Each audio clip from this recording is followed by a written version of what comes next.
Le DA Fresh Morning, c'est 104.5 tonnes de bonne humeur.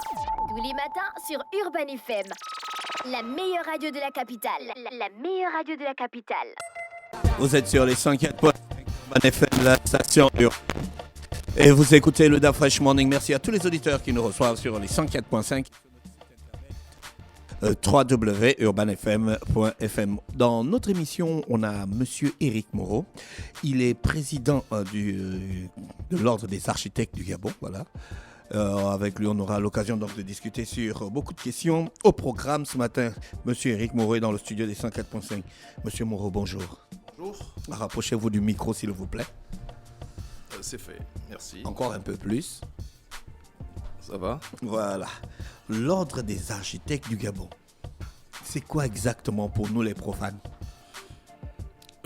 Bonjour encore. L'Ordre gabonais des architectes, pour bien dire, est un organisme de droit privé. C'est une institution qui permet d'organiser et de contrôler l'exercice de la profession d'architecte en République gabonaise. Mais c'est une profession libérale, non? Bien sûr.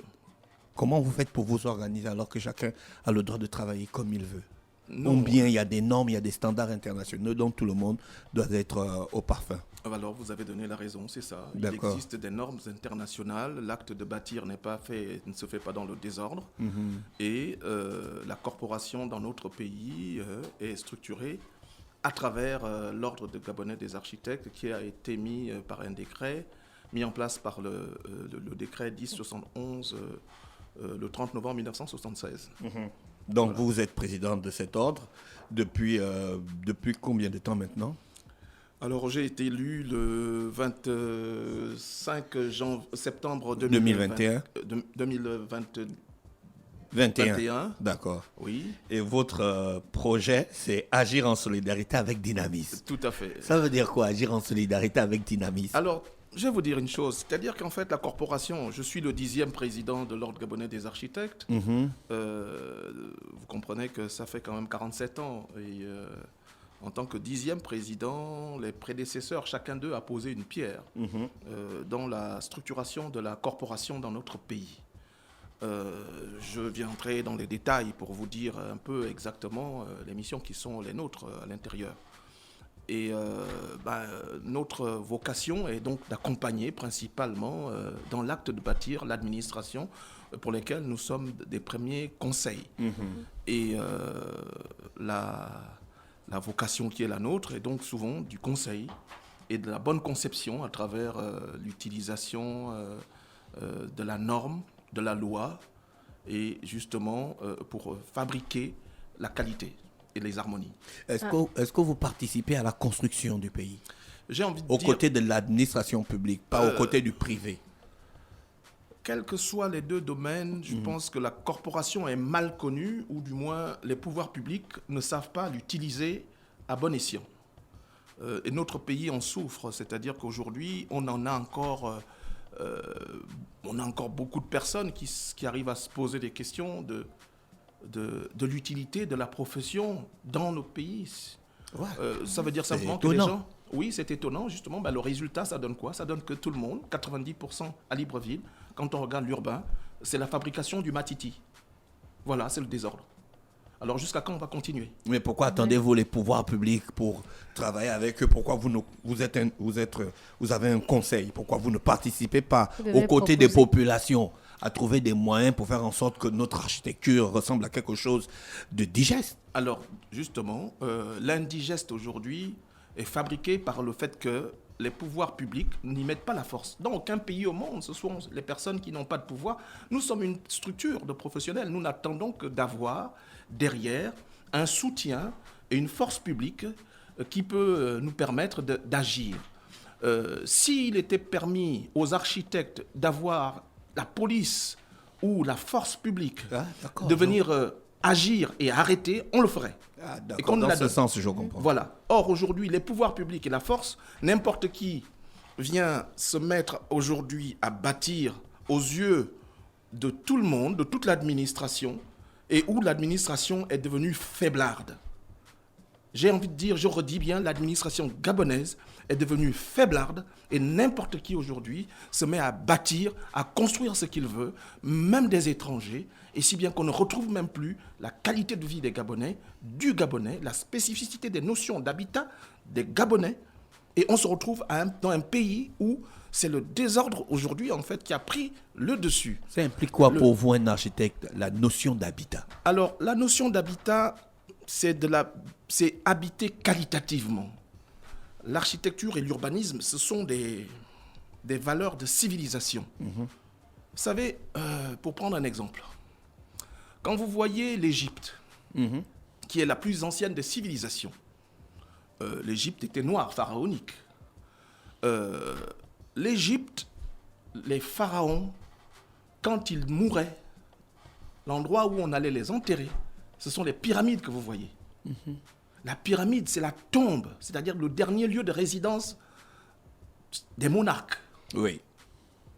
Vous savez, pharaon veut dire, en fait, le terme pharaon veut dire la maison royale, la maison du pharaon, la maison du souverain. D'accord. C'est ça, c'est ce que ça veut dire, pharaon. Ça veut dire que quand il bâtissait, c'était l'image de là où il habitait qui impressionnait les gens. L'architecte, depuis la période des pharaons, les pharaons l'ont toujours appelé à bâtir les villes. Donc ça fait, la période pharaonique, elle date aujourd'hui, disons, de 3000 ans avant Jésus-Christ. Nous sommes aujourd'hui 2023 ans après Jésus-Christ. 3000 ans, 2300 ans, ça fait 5023 ans où les souverains utilisent l'architecte pour bâtir. C'est-à-dire qu'aujourd'hui, quand on me pose souvent la question en 2023, l'utilité de l'architecte, je me dis, on a quand même 5023 ans de retard à poser ce genre de questions. Alors, on a 10 ans d'ordre architecte, d'ordre gabonais d'architecte, mais on ne le ressent pas au quotidien quand on marche dans la rue. Attendez, c'est pour ça, non, vous n'allez pas accuser l'ordre gabonais des architectes aujourd'hui sous Éric Moreau, depuis que je suis à peine arrivé. Moi, je ne fais que vous dire, et je vais vous montrer ce que j'ai fait depuis que je suis là. C'est-à-dire que j'ai commencé mon mandat. Je ne fais que réexpliquer. Et je vais vous dire, moi j'ai été diplômé de l'école d'architecture de Paris La Défense en France le 15 février 1997. Je suis rentré il y a au Gabon presque en avril, enfin du moins 2 mois après, août septembre, un truc comme ça. Je suis rentré au Gabon, directement travailler. Ça fait presque 23 ans que je rabâche autour de ces notions. Moi seulement, Moreau. Mais je ne suis pas tout seul. Notre pays, j'ai trouvé des aînés chez qui j'ai travaillé. Nos aînés existent. Et je ne fais que faire du plaidoyer pour que notre profession soit comprise.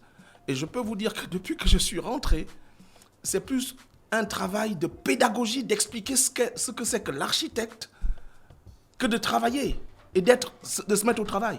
Et j'ai l'impression que moi, je ne suis pas un pédagogue pour vous expliquer ce que c'est que l'architecte. Je ne sais pas faire de la pédagogie. On reconnaît l'architecture française, américaine, italienne, mais on ne reconnaît pas l'architecture gabonaise. Mais parce qu'on ne... vous savez, il y a une manière, peut-être les pouvoirs publics ne savent pas comment on met en œuvre pour reconnaître l'architecture. Et c'est là où se trouve, ce que je vous ai dit tout à l'heure, l'importance d'avoir une main ferme qui oriente sur l'appel aux architectes pour bâtir et pour travailler.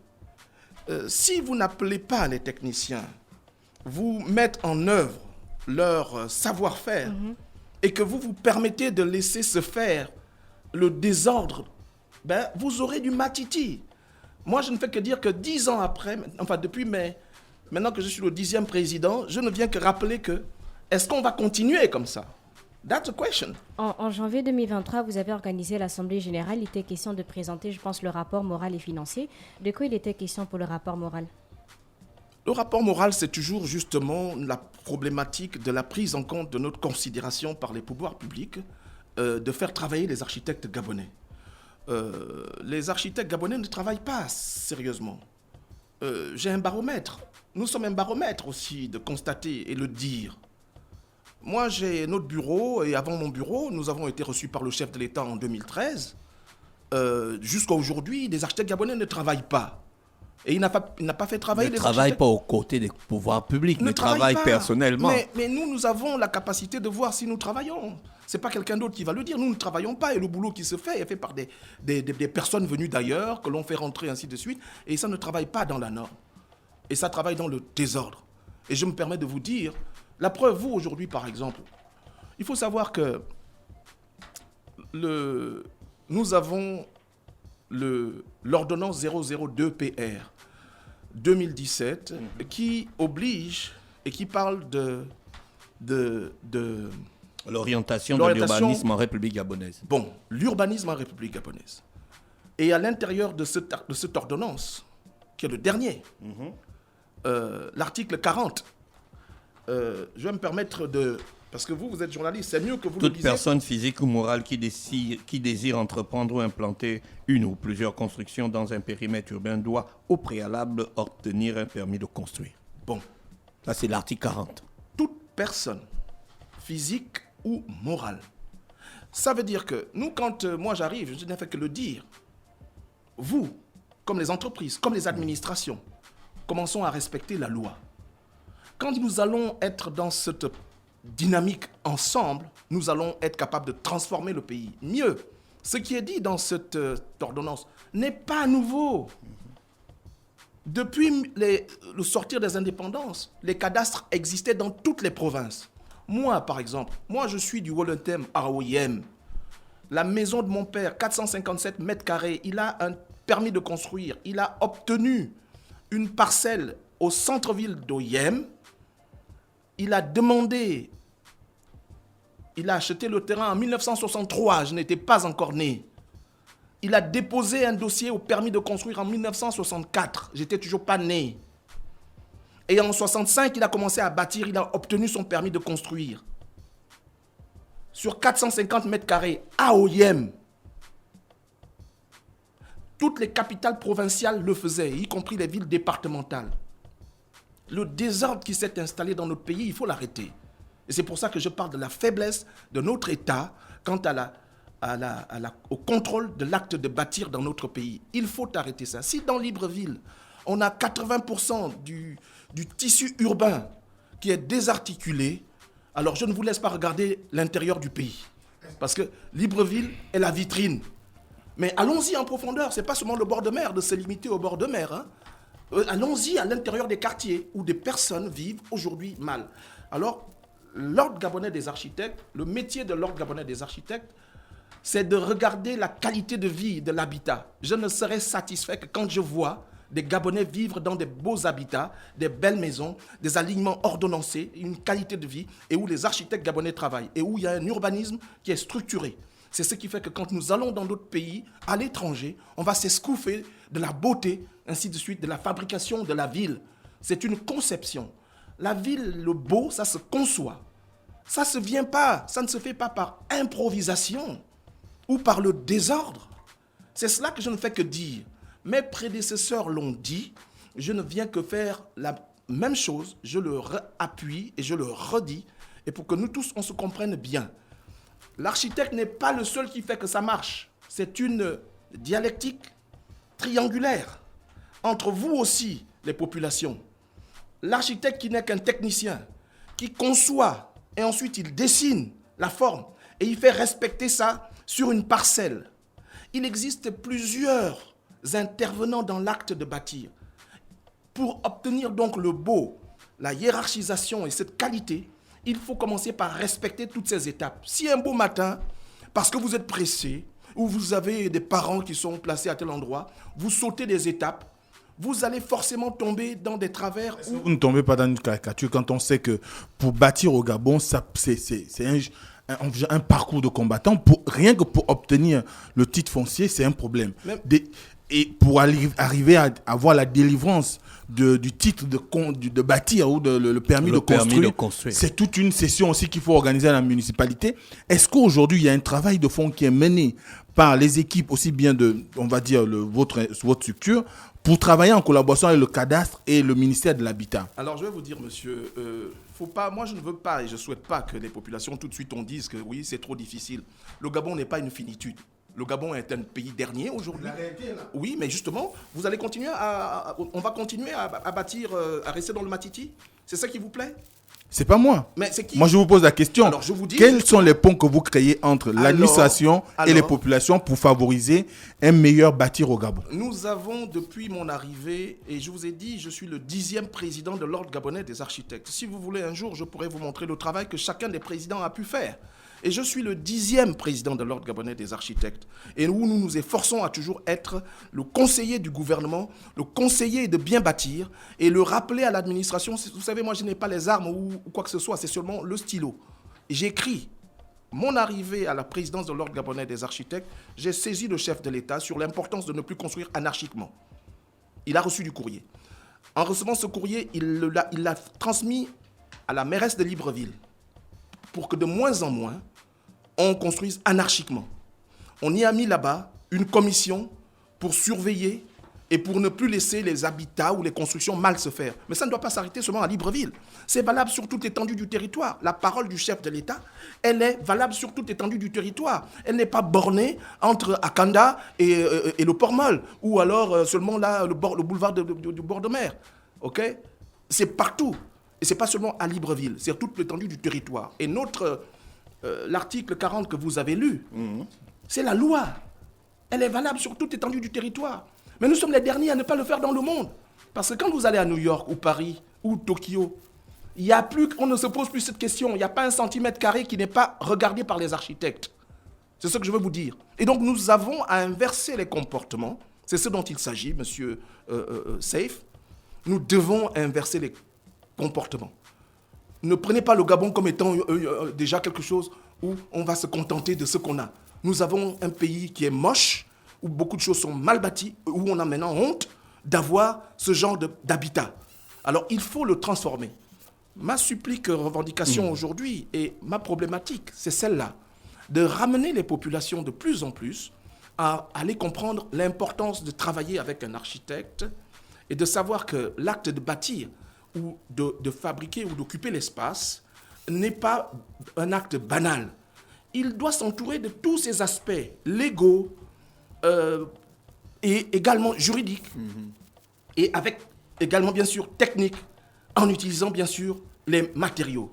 C'est ce qui fait qu'effectivement, vous allez construire quelque chose qui va rester durable et vous-même, à travers une maison bien bâtie ou un bâtiment bien bâti, vous serez satisfait de la qualité, ainsi de suite.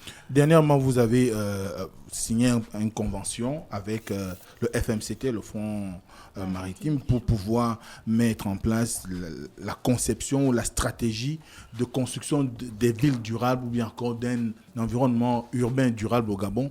Quels sont les tenants les plus importants pour vous et qu'est-ce qui vous a convaincu à adhérer à ce projet? Alors, il s'agit effectivement avec la société façade maritime du Champ Triomphal, donc la FMCT, d'une convention cadre.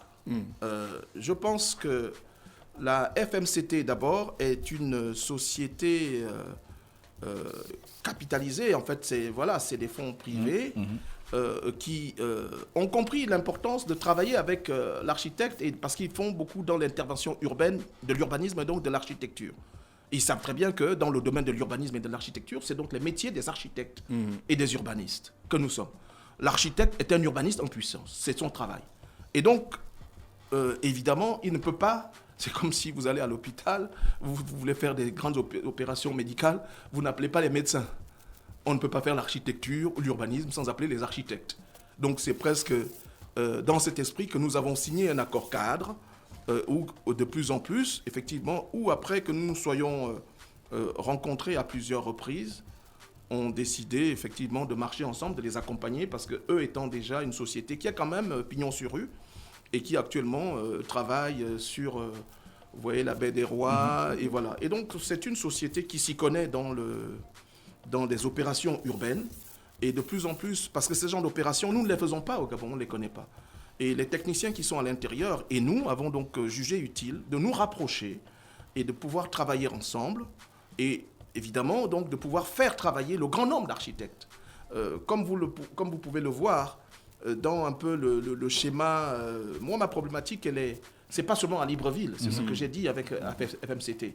Oui, Je ne tout à serais fait. satisfait, c'est pas seulement de construire Libreville, il s'agit de construire les 9 villes, les 9 capitales les 9 provinciales. capitales provinciales, et où nous avons déjà installé les délégations provinciales. Oui, Parce oui. que la loi, en même temps qu'on construit, c'est pas qu'on construit d'abord Libreville et on attend 100 ans, on va construire Chibanga, non, on les construit toutes en même temps. Vous pensez qu'on peut encore refaire L'architecture urbaine du de Gabon. Libreville en Ou ce du moment? Gabon, de façon Bon, générale. commençons par Libreville.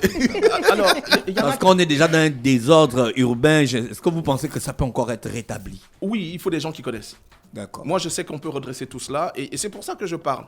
Sauf que malheureusement, on a peut-être dans notre pays pris l'habitude d'avoir peur des gens parce qu'on n'est peut-être pas du même bord structurel, ainsi de suite, et on ne veut pas vous faire travailler. Ça fait 20 ans que nous sommes en train d'attendre. Ça fait 20 ans. Je peux vous dire que ça fait 20 ans que j'ai parlé, vous voyez, une vieille feuille historique du modèle urbain. J'ai pris un exemple de Paris, c'est une intervention sur la ville. D'accord. À l'époque, sous le ministre Miboto, il avait fait un séminaire sur la ville. J'avais intervenu dessus. Voilà ce que j'ai dit il y a 20 ans. Ça fait que 20 ans que je ne parle que de ça. Mais sauf que nous Est-ce avons qu'en du 20 mal. ans, vous avez proposé aux Gabonais le coût minimum d'une maison simple avec architecte à l'appui? Non, c'est-à-dire qu'en fait, justement... Par alors, exemple, quoi. C'est aussi un autre point, Je un vous- autre point alors, je important, vous- parce que lorsqu'on parle Quand du on logement a- au Gabon, quand on parle consulter un architecte, on a déjà Voilà. dépassé, Ça va arriver. c'est un on coût. a déjà dépassé 100 Voilà. millions. C'est un coût. Voilà, fait 100 bien millions. sûr. Oui, on a déjà dépassé 100 millions. Non, Monsieur non. Moreau, vous pouvez le déplacer le pour coût venir selon regarder de votre terrain. l'architecte. Non. Déplacement du terrain, 50 Rien que millions. pour voir le terrain. Rien que C'est pour un voir coût. votre terrain. Voir, Vous hein, voyez, voir. oui. Alors, voilà, non, je vais quand même d'abord tordre le cou à des légendes qui sont injustes et infondées. Il faut faire attention. Peut-être qu'on a entretenu ces légendes pour faire peur aux populations et leur raconter que aller voir un architecte était cher.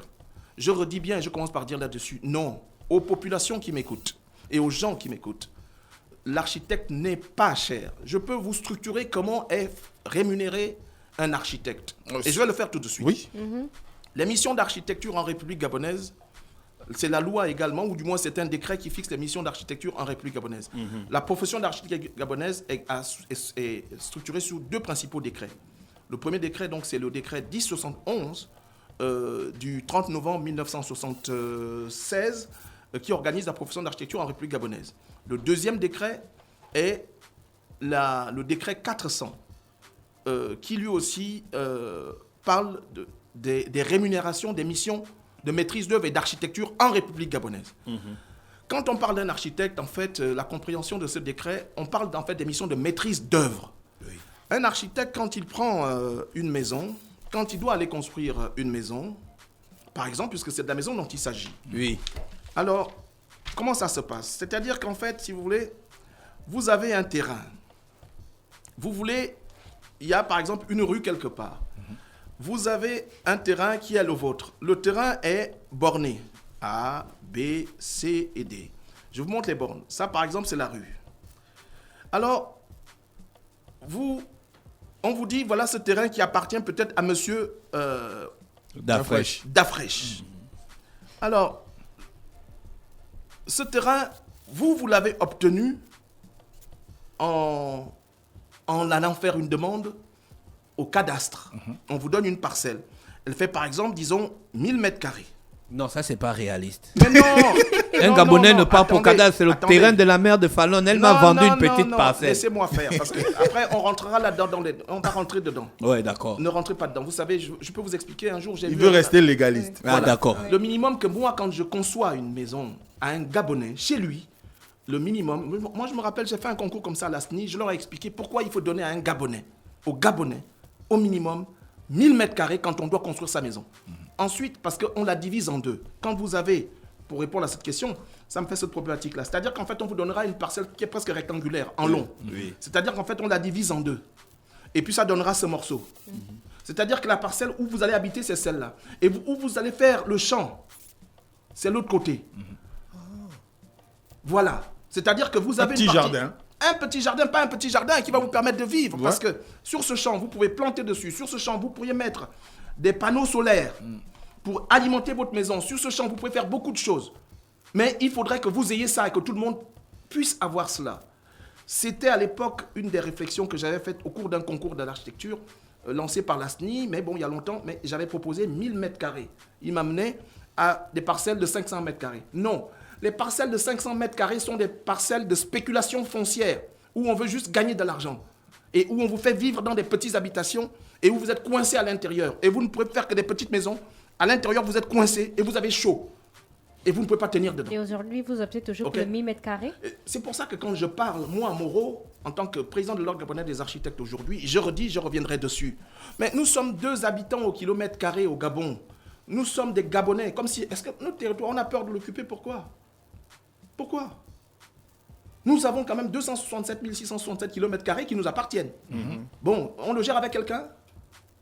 On a peur? Non, Alors, on est indépendant. Bon, je vais vous dire une chose. Quand vous allez au Texas, par exemple, aux États-Unis, mais vous avez le droit d'avoir un champ et puis vous galopez sur vos champs.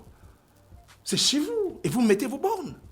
Monsieur Mo, revenons au cas pratique. Non, je termine donc cet aspect-là et je pense que ça, vous devez le comprendre. Et donc, pour moi, le foncier, il faudrait laisser à chacun de se sentir dessus. Évidemment, le foncier urbain, quand on est dans le foncier urbain, c'est une problématique qu'il faut bien regarder. Moi, je l'avais arrêté comme ça. Parce que nous allons avoir une qualité d'urbanisme qui vont aller avec ces parcelles-là. C'est pour ça. Je sais comment je les conçois dans l'espace que je veux générer. Et comment nous allons l'avoir. Donc, les parcelles en long, coupées en 2, sur un urbanisme spécifique, vous allez avoir autre chose. Parce que j'aurais mis la rue dans ce sens-là, j'aurais mis la rue de l'autre côté. Vous allez avoir des 2 parcelles, c'est-à-dire qu'une ici et l'autre de l'autre côté, de l'espace vert qui va se générer et vous allez avoir des villes vertes. Et donc, je sais ce que ça donnera. Alors, pour revenir dans votre parcelle, dans laquelle vous avez obtenu 1000 mètres carrés. Dans 1000 mètres carrés, le rôle de l'architecte est d'abord il s'est déplacé. Il est venu regarder votre parcelle. Il vous a dit, vous avez 1000 mètres carrés, il faut l'implanter. Peut-être qu'il y avait des forêts, et ainsi de suite. Ou alors, peut-être, c'était une zone marécageuse, je ne sais pas quoi. Ou alors, le terrain peut être vallonné. Ou en pente. C'est ça, en pente. Et donc, l'architecte, lui, quand il vient sur votre parcelle, il va vous dire, placez plutôt votre maison dans cet endroit-là. Et il va vous placer votre maison dans cet endroit ici. Parce qu'il vous dit, ici, là, il y a un marécage. Ça descend et si vous construisez la maison, vous aurez une maison qui pourrait être difficilement réalisable, ainsi de suite. Mais l'architecte, quand lui, il vient, c'est vous qui lui avez remis le plan de bornage. Il va rentrer ses coordonnées dans son plan. Ensuite, mais ce plan a été fait par un géomètre. En premier. L'architecte est venu ensuite. Lui, le géomètre a fait ça. L'architecte, lui, il vous dit, mettez votre maison ici. Mais la maison que vous voulez, vous lui avez dit, vous voulez une maison en fait de 10 chambres parce que vous avez 2 femmes, vous voulez, et puis que la première femme vive en bas, la deuxième femme vive en haut, par exemple. Donc, vous allez faire une maison à étage. Bon, c'est ce qu'on appelle le programme, j'imagine, parce que vous êtes comme ça, monsieur Dashfresh, vous êtes polygame. Non, je ne suis pas polygame. Ah bon? C'est mon père qui était polygame. Mais votre père, c'est vous? Non, mon père, c'est pas moi. Ah bon? Vous avez changé? Oui, on a changé la donne. D'accord, bon, écoutez, on va quand même rester donc dans le format de votre père. Non. On va rester dans le format de votre père. Il était polygame, il n'avait peut-être pas tort. Bon. Alors, par rapport à ça, vous avez une maison donc, de 10 chambres qu'il faut réaliser. Donc, un rez-de-chaussée et un étage. En architecture, quand on fait le rez-de-chaussée et un étage, ça veut dire qu'on est en complexité 1. Donc, on a ajouté. Quand on fait une maison juste plein pied, rez-de-chaussée, en fait, on n'a pas besoin d'aller regarder le sous-sol. Mais c'est-à-dire d'aller regarder si le sol en bas peut supporter le poids de la maison. D'accord. Donc, quand on vient construire une maison, on va s'assurer qu'on amène la fondation, c'est-à-dire le plan structurel, sur ce qu'on appelle le rocher, le bedrock. Donc, la fondation doit descendre jusqu'au niveau du rocher. C'est-à-dire que si en bas de la terre, le rocher est là, la terre est là, votre fondation doit venir s'appuyer dessus. Et en haut, maintenant, votre maison, elle est maintenant posée en bas. Pour que vous soyez certain que votre maison ne va pas se pencher ou alors s'affaisser à long terme. Et là, celui-là qui fait ce travail, c'est un autre ingénieur qu'on appelle le géotechnicien. Ce n'est pas encore l'architecte seulement. Quand l'architecte a fini de trouver, donc d'appeler le géotechnicien qui lui dit exactement où se trouve le rocher pour fonder sa maison, l'architecte commence maintenant à bien concevoir les choses, ainsi de suite. Et bien évidemment, quand il va concevoir maintenant la maison de 10 chambres, ainsi de suite, oui, il faut la structurer. Il y a des poteaux. Et là, c'est encore un autre ingénieur qu'on appelle l'ingénieur structure.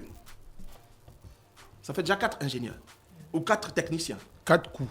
4 coups différents d'opération. Alors, le géotechnicien, l'architecte, le géomètre, l'architecte, le géotechnicien, l'ingénieur structure.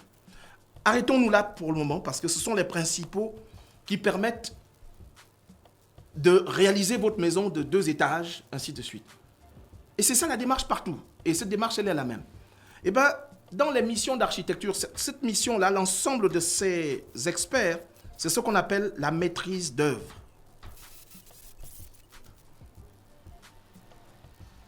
Et cette maîtrise d'œuvre, l'architecte est seulement le chef, le leader d'opération qui coordonne tout ce travail.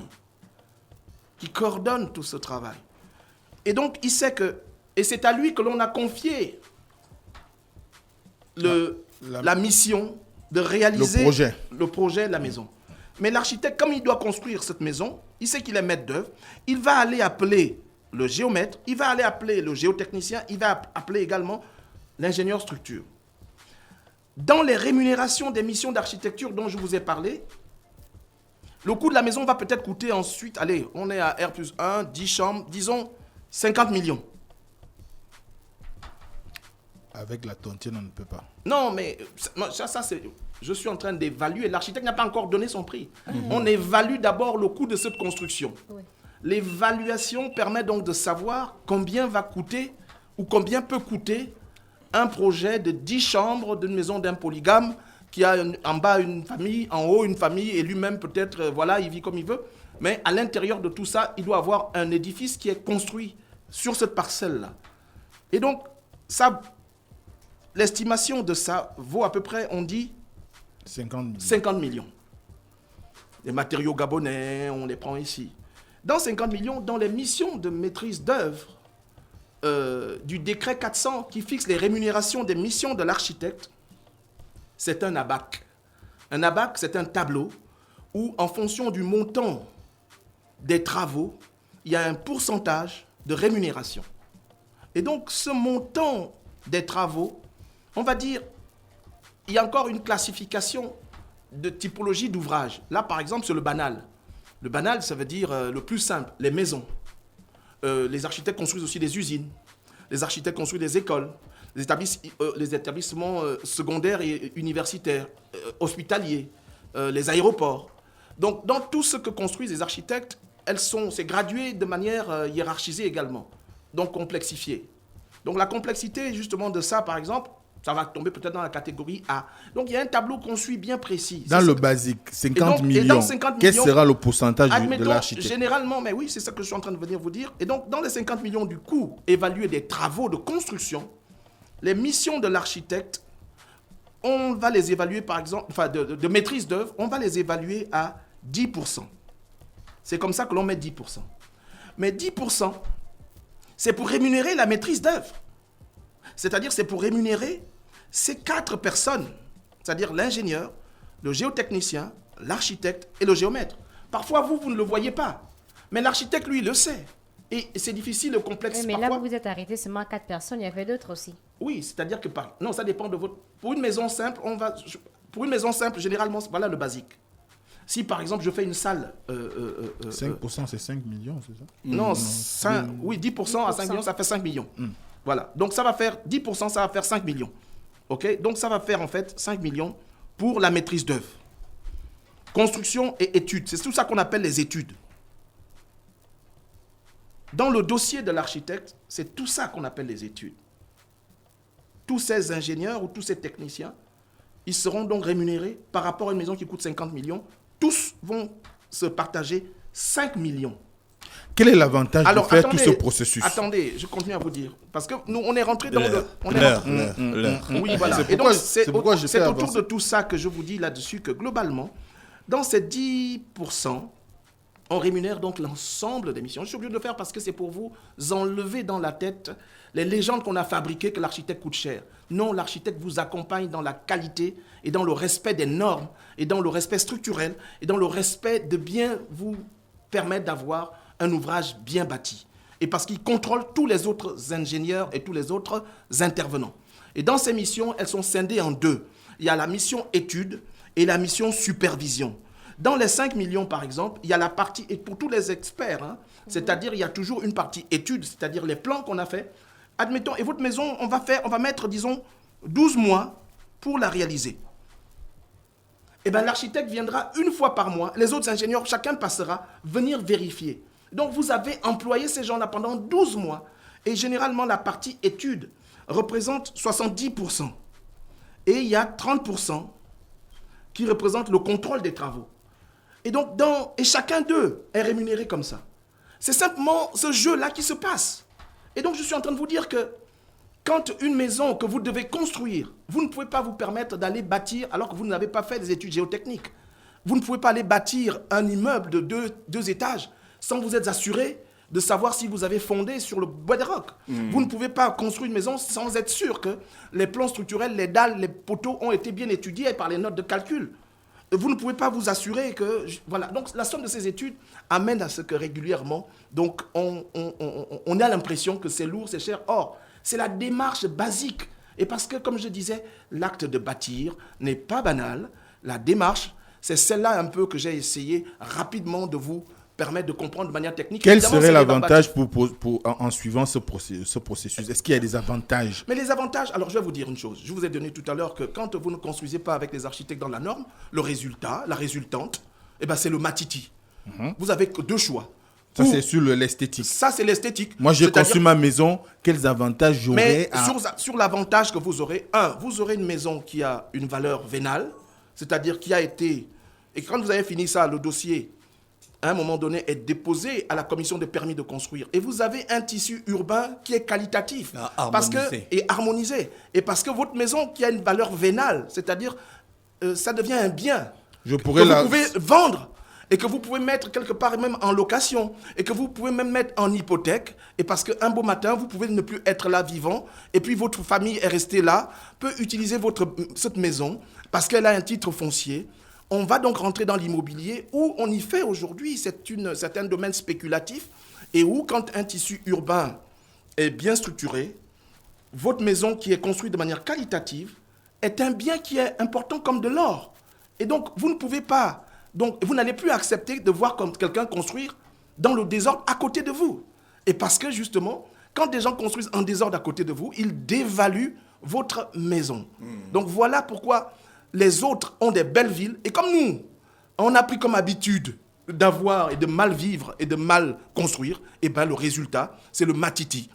La question que vous me posez, Saif, quel est l'avantage? L'avantage, c'est que quand vous viendrez après à respecter toutes ces normes, vous aurez une ville qui se transforme. Et je vous ai dit au début, l'architecte n'est pas seul. L'architecte n'est qu'un prévoyant. Il ne fait que vous dire... Est-ce qu'il est encore possible de transformer Libreville? Oui. À ce moment-là... C'est ce que je veux savoir. Mais je ne vais pas le faire à la radio. D'accord. Voilà. Et donc, je l'ai déjà dit, et c'est pour ça que, justement, la convention que nous venons de signer avec la FMCT, nous souhaitons que, et c'est ce que je leur ai fait comprendre, nous souhaitons que ce travail aille au-delà de simplement rester là à Libreville et la façade à FMCT seulement là, sur le projet de la Baie des Rois. C'est une convention qui est large sur l'étendue du territoire et qui doit impacter l'ensemble des Gabonais. Et dès lors que tout le monde a compris cette problématique de la nécessité d'aller voir un architecte, et parce que ça va lui permettre, en réalité, d'assurer la qualité de sa vie, de son habitat, ainsi de suite. Pour les femmes, peut-être qui peuvent rester souvent, vous savez, les hommes, nous, on meurt vite plutôt que les femmes, ainsi de suite, généralement. Je ne sais pas pourquoi c'est comme ça, d'ailleurs. La pénibilité au travail. Oui, pénibilité.